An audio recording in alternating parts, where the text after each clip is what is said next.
If you can make a girl laugh, you can get her to do anything. So said Marilyn Monroe. Ponder that one for a moment. During my past life in television news, I got many opportunities for laughs, but also to witness people's pain on a daily basis.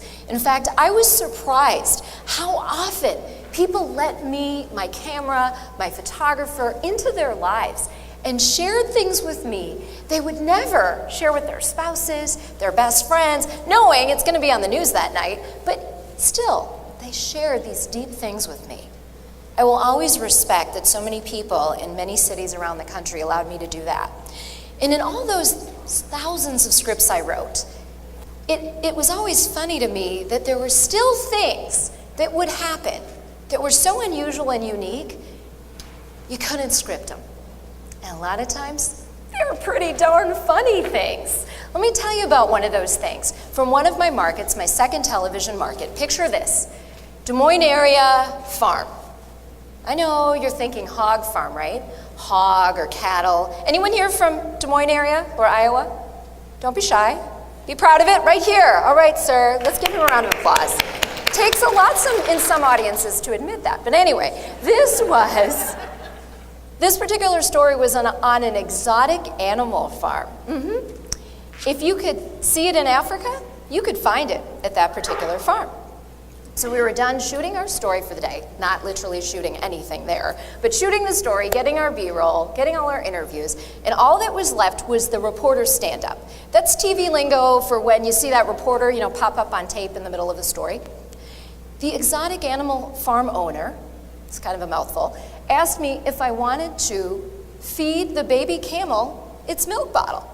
I was like, yes, give me that very creative stand-up. I don't know if you know this, but news directors like reporters to have active live shots and stand-ups so that they're really visual on TV. Like every time you laugh at someone on TV, with their hair flying in a hurricane, it's not because that reporter wanted that, it's because the news director was like, come on, get into it, walk and talk, be active. So I'm thinking milk bottle, camel, this will play really well back at the ranch. This will earn me some points for a visual, yeah, Joe's nodding, for a visual stand-up. So I was ready, mic'd up, milk bottle in hand, camel to my left, let this milk feeding begin. It was going pretty well for a minute or so, and then guess what happened? The unexpected, at least to me. The camel spit up. And we're not talking cute baby spit. No, that regurgitated stuff that little cute human babies drool that you just kind of wipe off. No, this was baby camel spit. It's a little bigger, maybe, not quite the size of my head, although it felt that way. Guess where it landed? Yep, on yours truly. Yeah. The only good thing was I wasn't on live TV. That was taped. So I thought no one would really see that. We shot a few more stand-ups and got something to work that showed up in my story the next night, or that night. But that video did show up on the blooper reel at the holiday party at the end of the year. So I couldn't quite escape it. What does that lesson teach us? What does that experience teach us in life? Good hair day can make up for camel spit? No. But a good hair day can make up for a lot, let me tell you that. And thanks, Dave, for telling me I was having a good hair day today. I appreciate that. What it teaches us is a lesson in owning your space, right? Think about that for a moment. How likely are you to get through that and own your space? Like I said, the only good thing was I wasn't on live TV, but I'd like to think, even if I had been on live TV, I would have owned my space and handled that. Because you know what? Television news and life in general give us all these opportunities that we're gonna be dead in the water, people, if we don't own our space. Which brings me to a question for all of you. Grab a pen, little paper, maybe, next to my face on your little program there. Answer this question for me. Who are you? Who are you? Write it down. Shouldn't take a lot of pondering, people. You should know yourself, okay? Who are you?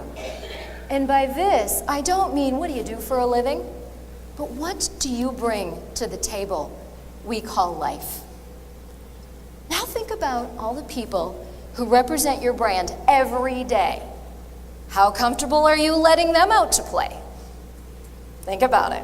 On a scale of 1 to 10, how likely are you to nominate Sally or Bill or Sanjay to go out and speak for all of you, for the entire brand, the entire company, in a room full of people, or even with a really high-profile, great bet the company prospect?